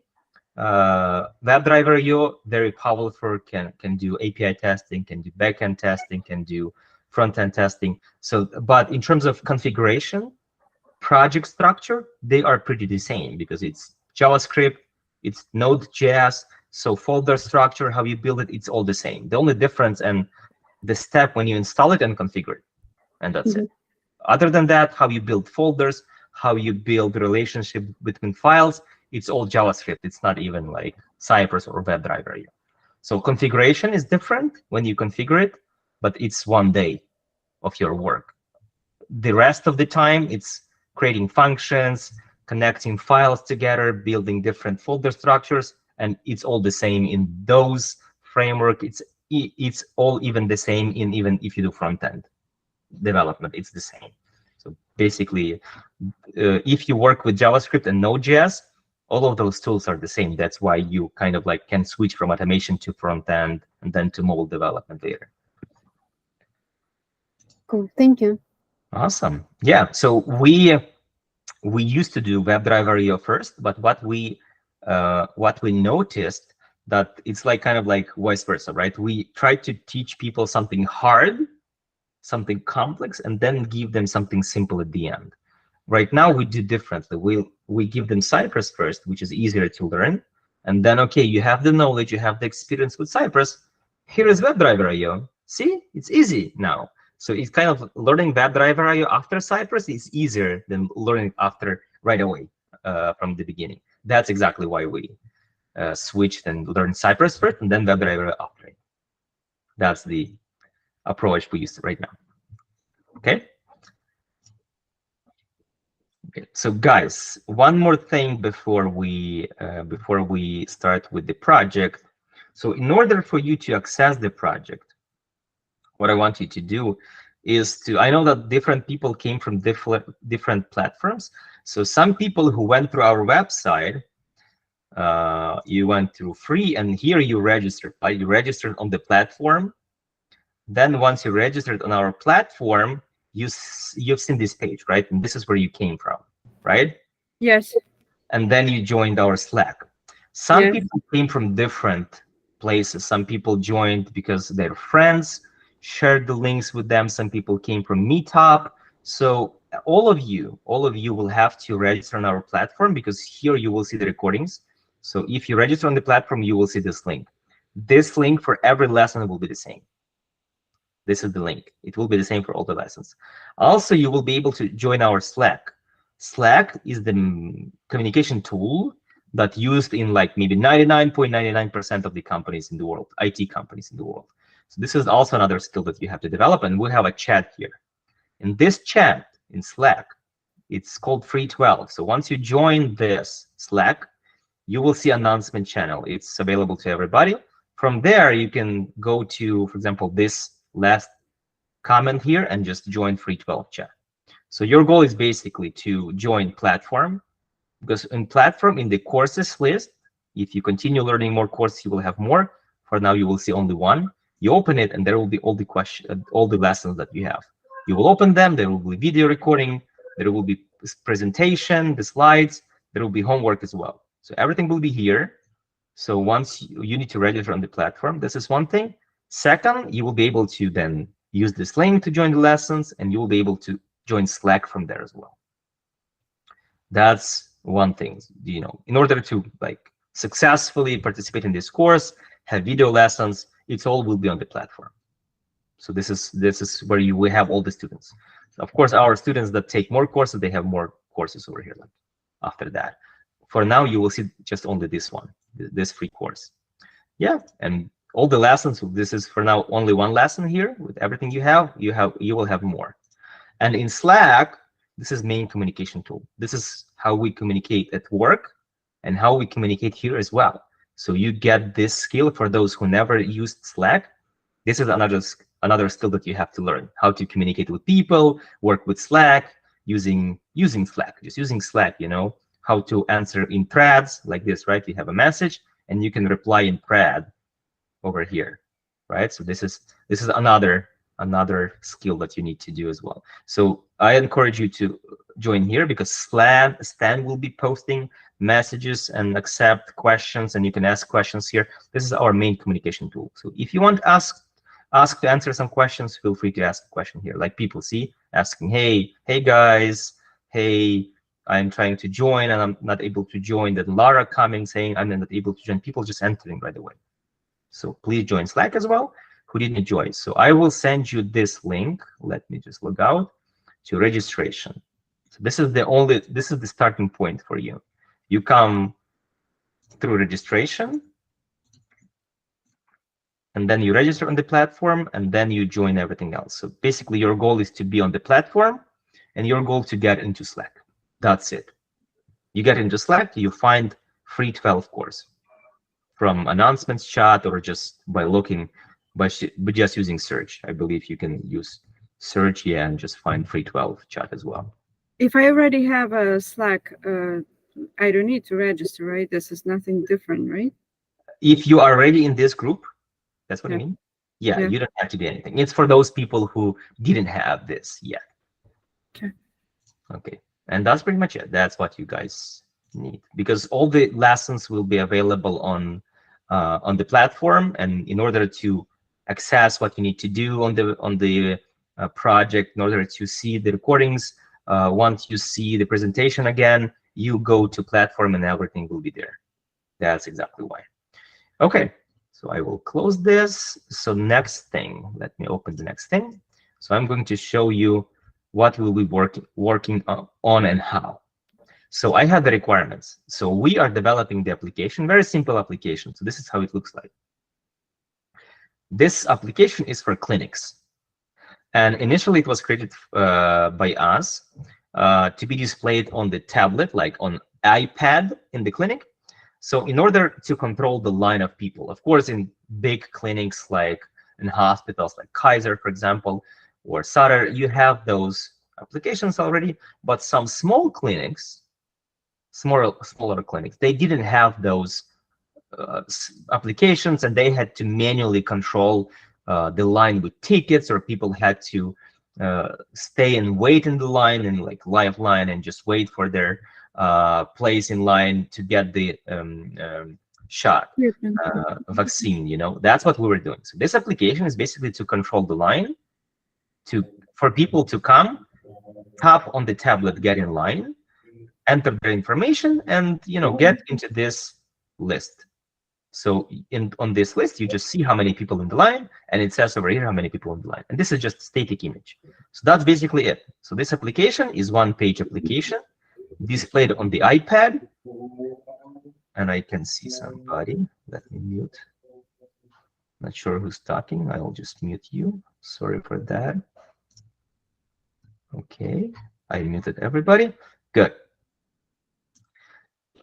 And what else you need to see once you click that get in line button over here? So this is what you have by default. So you come to the clinic, you have the iPad, and then you see that it says all of this, like there are 4 people in the line. You see 4 people in the line, and then you click get in line. You click get in line, you will see this pop up, this window, when you will enter first name, last name, your birthday, answer the preferred vaccine you want to get, and then you click submit. This is for COVID vaccination, was developed for COVID vaccination. You click submit. What happens after that? You have to see 5 people in the line, and you see yourself at the last person in the line. And that's it. That's pretty much how this application works. Of course, requirements are more complex. They don't describe like this, like I just described. they describe more deeply. So how many sections? There are 4 sections, 4 quadrants. 1 section, 2nd section, 3rd section, 4th section, right? 4 sections. 1 section is a text area, then we have the image, we have the table, patient table, and we have the get online button, right? And then they have some specific requirements. The font size, for example, how the text are displayed, how it's aligned on the left, for example, in this case, right? What is the size of the image, that the size is static, is specific size, and etc. Then the table, how it works, what it consists of, and etc. Right? So it has a lot. It describes you very single detail of the application, how it works. So my goal right now is to go over the requirements and show you how you work on the functional requirements. And this is the first step that we as QAs do as our job. So this is how you work with the requirements. Basically, your goal is to read them and try to understand. Of course, before you read them, usually there is like a sprint planning meeting when business analyst goes through the requirements like I did. I just showed you, hey guys, we're going to develop this application. With this screen, when you click this button, you get this window. Then you enter your information, select the vaccine, click submit, and then you see yourself in the list and you see 5 people already, not 4, but 5, right? So that's basically overview. So you will get the overview, but then you will have to read the requirements in detail on your own. And if you have any questions, you ask them. You ask those questions, and business analysts will reply them, will fix the requirements, and if there are any problems with them, and developers can potentially create bugs because of that.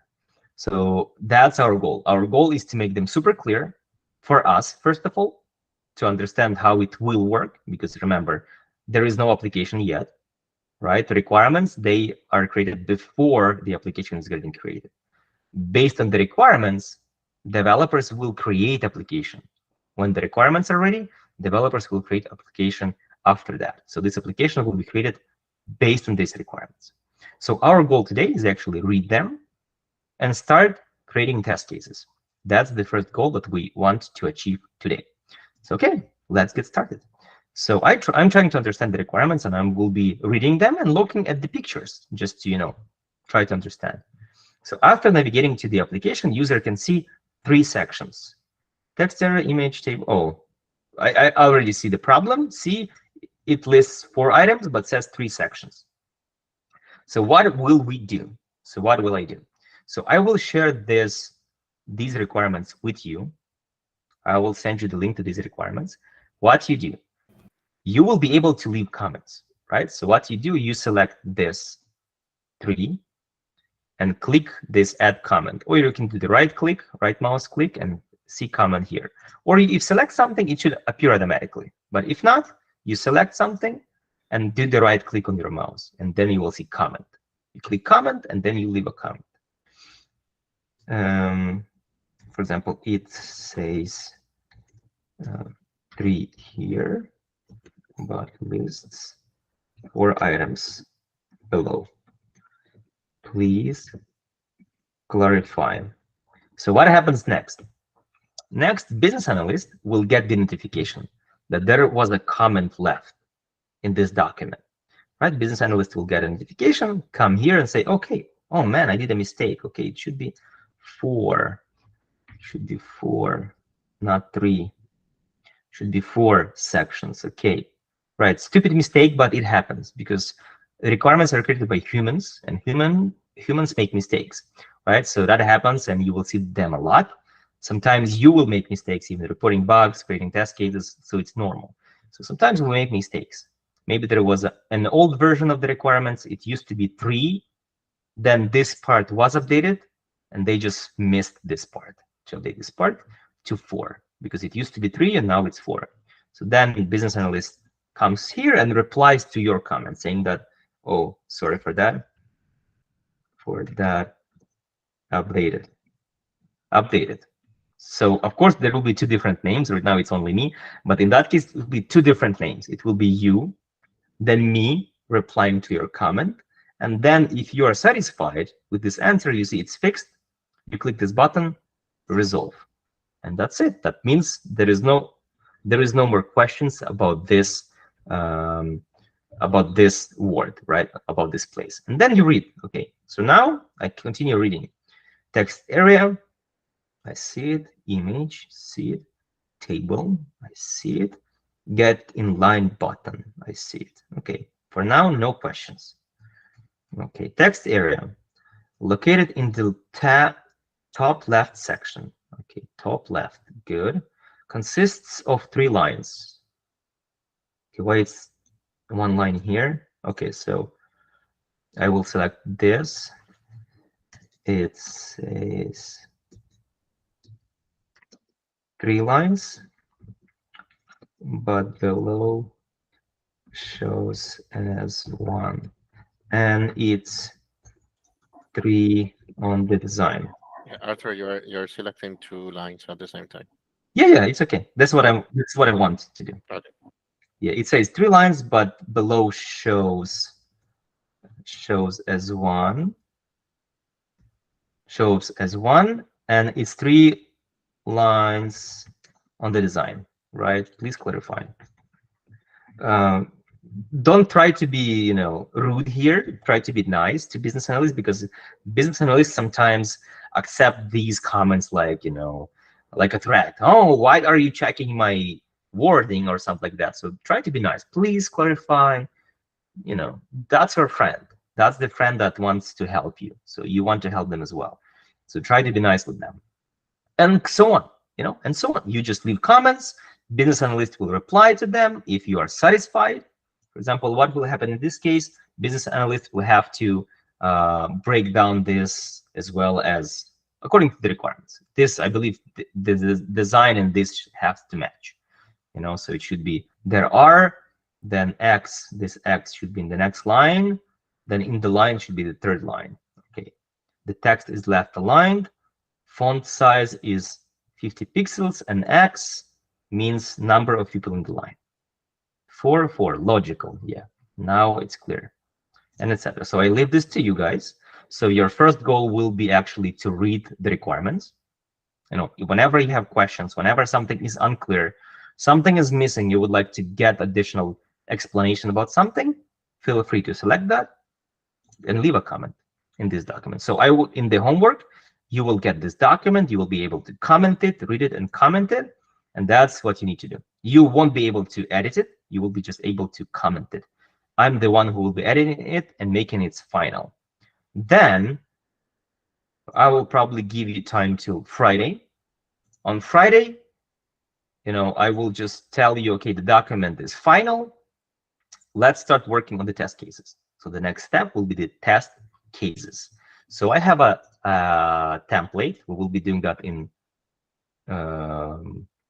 this is not the one I wanted to show you.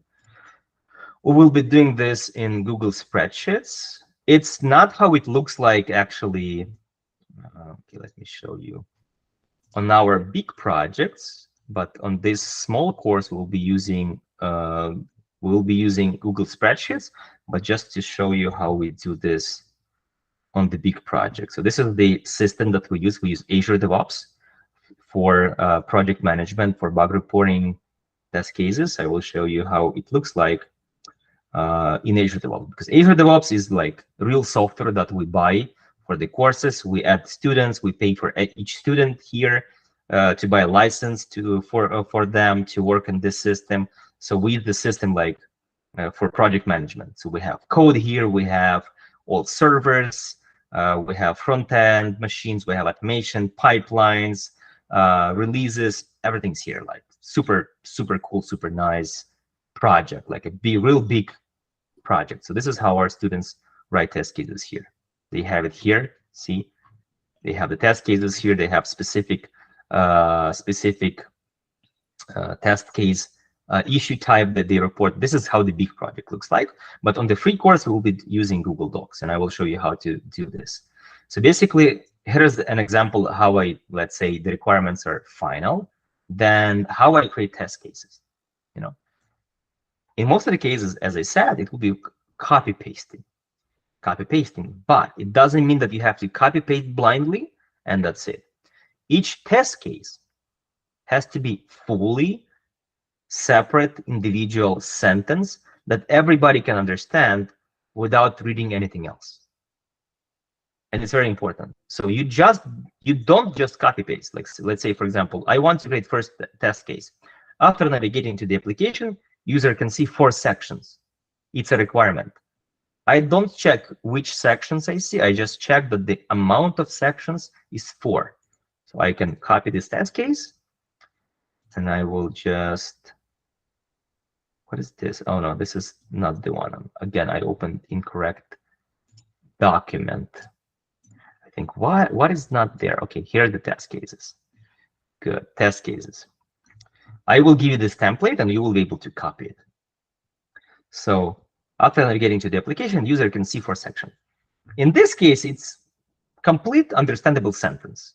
You know, you open the application, you can see 4 sections. That's it. But then it says text area, right? You cannot just copy and paste text area. Because imagine I'm the person who just joined your company. I have no idea about the requirements, and I get the task to execute your test cases. What is this? What is this? I don't know, right? Just it says text area. What is text area? I don't know. So every single test case has to be full understandable sentence. So in your goal, it has to be the left top section, the top left section is text area. That will be correct. The top left section is text area, right? And then you go next. The top right section is the image, right? That's what we have, is the image. The bottom left section is the table. The right bottom section is get in line. That's what you do, one by one, but not just listing them, but having a full sentence, fully understandable sentence. The top left section is the text area. The top right section is the image, right? Is the text area, is the image. Then the bottom left section. As you can see, I do a lot of copy pasting, but just replacing is the patient table, and the bottom right section, is the get in line button. I will just copy and paste over from here. Get in line button, right? And so on. You go one by one, and you're making sure that you, first of all, break down the requirements. Sometimes, you know, in one sentence, in the requirement, there are 3 requirements. One says about the quantity, second says about the color, third says about the location. It can be one single sentence created by business analyst. Your goal is to test everything separately.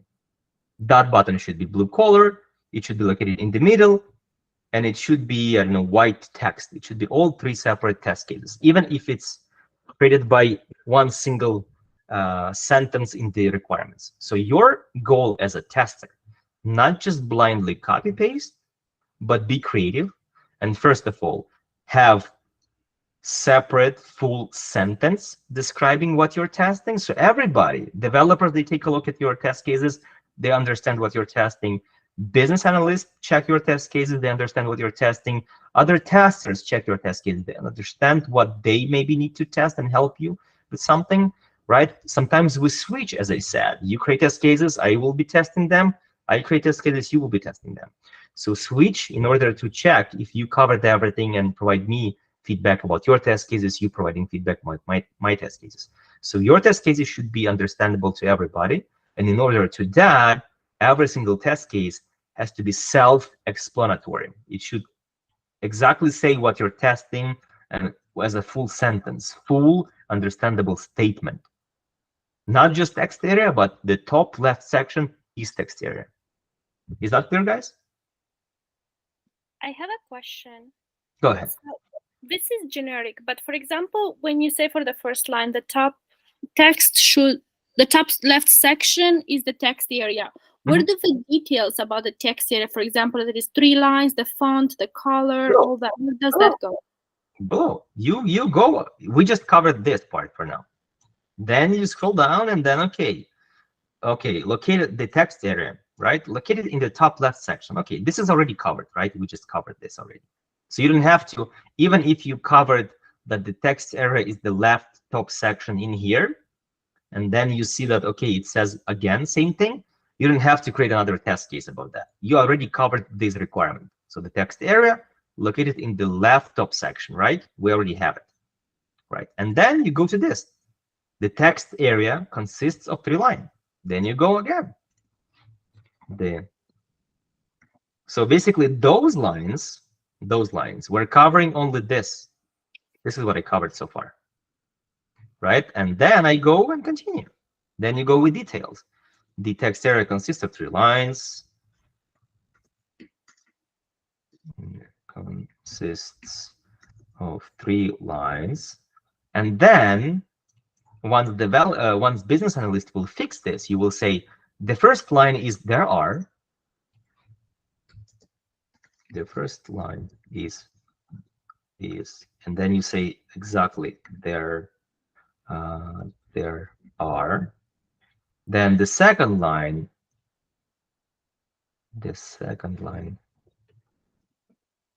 is, and then you have to, for people, but in our case it should be X people. Then we will explain what that means. The second line is X people. X means number of people in the table. It should match, right? That's what we have as well. And then the third line in the line.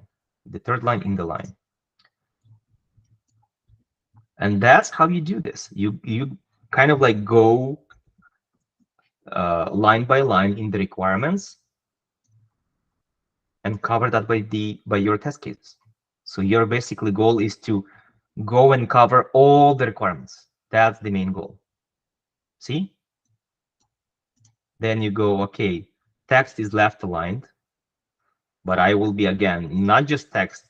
I will say the text area text is left aligned. All right, that's what I will do, and so on and so forth. Font size is 50 pixels.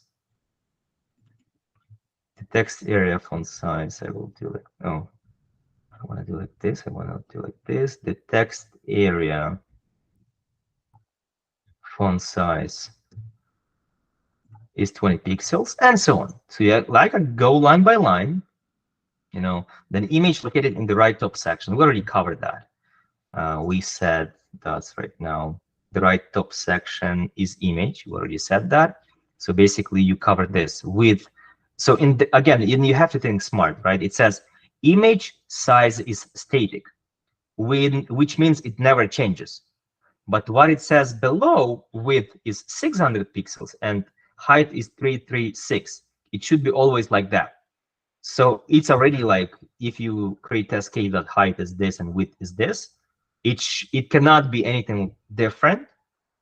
So it's already said that it's static, because if it has exact value, it means it's static, right? So basically these are, and this is the same. This is just exact size.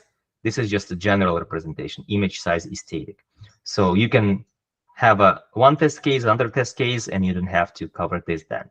Or even if you have 3 test cases in this case, I will be still okay with that. You know, your goal during this course is to, of course, try to do as best as you can. But I mean, like, even if you do mistakes, it's still okay.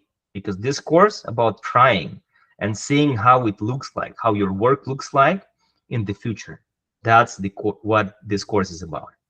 Okay, and that's basically it. That's your goal for the homework till next Tuesday. I will everything will be posted on the platform. So again, platform will have everything. I'm looking as test account. So on the platform you will have everything.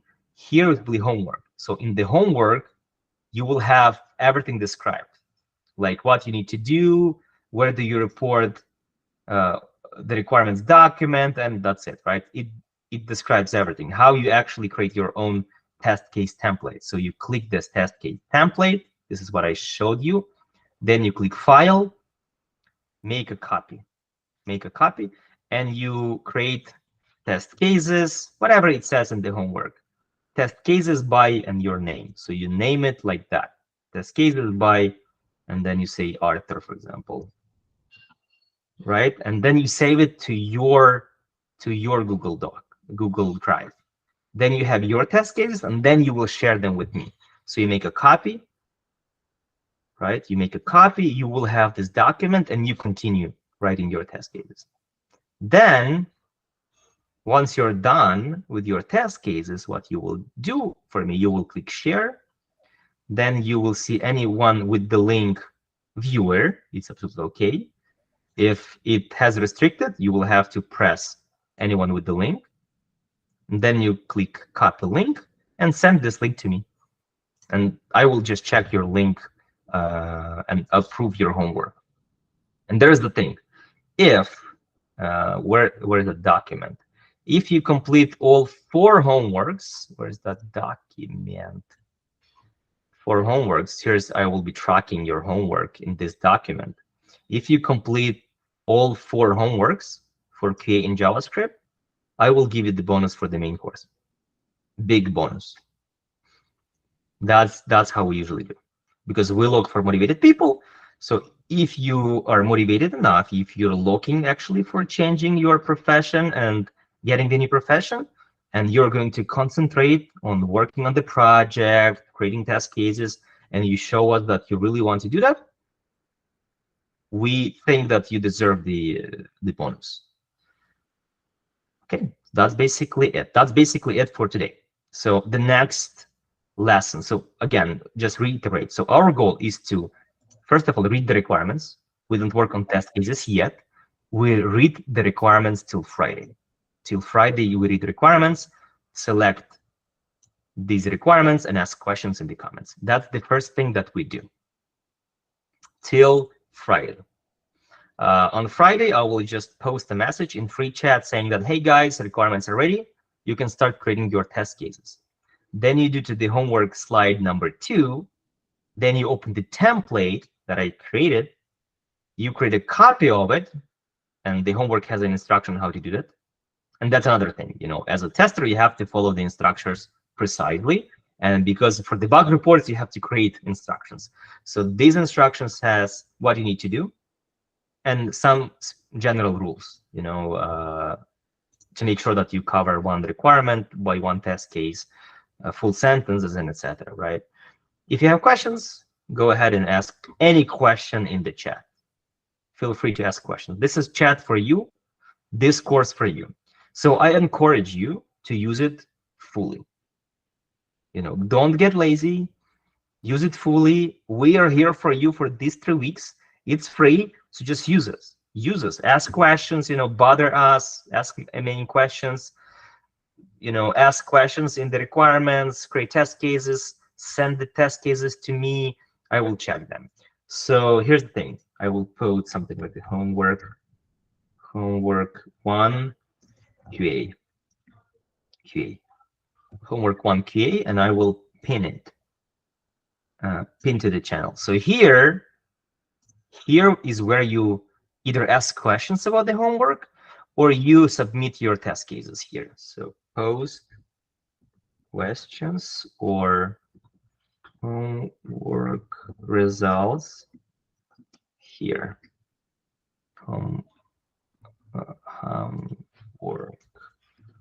Work results here. Yes, so you just reply in thread. You just reply, open it, and reply here. So that's basically what you need to do.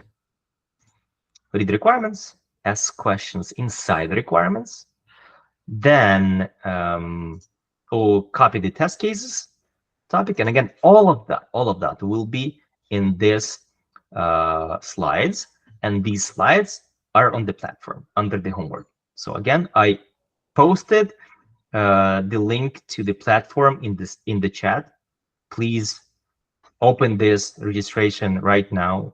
If you don't have this, you can always do the following. You can always go to the to our website, go to free, and register, do register over here. It will point you to this platform. So techstart.dev, then you go to free, and then you go to register. And you register on the platform, and you will have access to all the lessons for the course. There will be video recording. It will take time, so I have to save this video recording, then it will have to be processed. So it will actually start working in a couple hours, but the lesson is there. Slides are there, you can already read them. The homework is already there. You can start working on it. Probably not today, it's too late, but maybe starting tomorrow or day after tomorrow. So we have time till Friday to work on the requirements and just read them. On Friday, when I tell you, hey guys, requirements are ready, then you can start working on the test cases. And just, whenever the test cases are ready, send the link in this homework 1 QA. That's it. So be in Slack. And also you can see that in Slack, if you are in Slack, you don't need anything else. You have the link to the platform at the top of the Slack channel. You have the link to the call. The call link will be the same. Today, tomorrow with Stan, it will be the same. And all the pinned messages, which are the homeworks, will be also here. So Stan tomorrow will also create a homework 1 JavaScript and pin it. So whenever you want to access these guys, you don't have to scroll. You can always click pin here and see all the messages. Okay, that's pretty much it for today and for me. Any questions? I want to sorry for talking too much. This is how I usually do. I talk too much. I explain too much during my lessons. So my lessons get sometimes longer, like this one. It was 2 hours already. Stan sometimes can do that quicker than I. But I mean, like, this is how I do my stuff. And I hope you enjoyed and everything was clear. Absolutely. And it's talent to talk like this. We need to learn. Okay. And I'm so thirsty right now. I talked for 2 hours and I'm thirsty. I have to drink something. It's okay. Thank you very much. And we have 1:00 a.m. here in New York City. So thank you very much. Good night. 1:00 already? Yeah. What? How come? It's 12. It should be 12. Sorry. It should be 12, yeah. Like 1 if it's 12. Yeah. It feels like it, right? Yep. Okay, got it. Good night.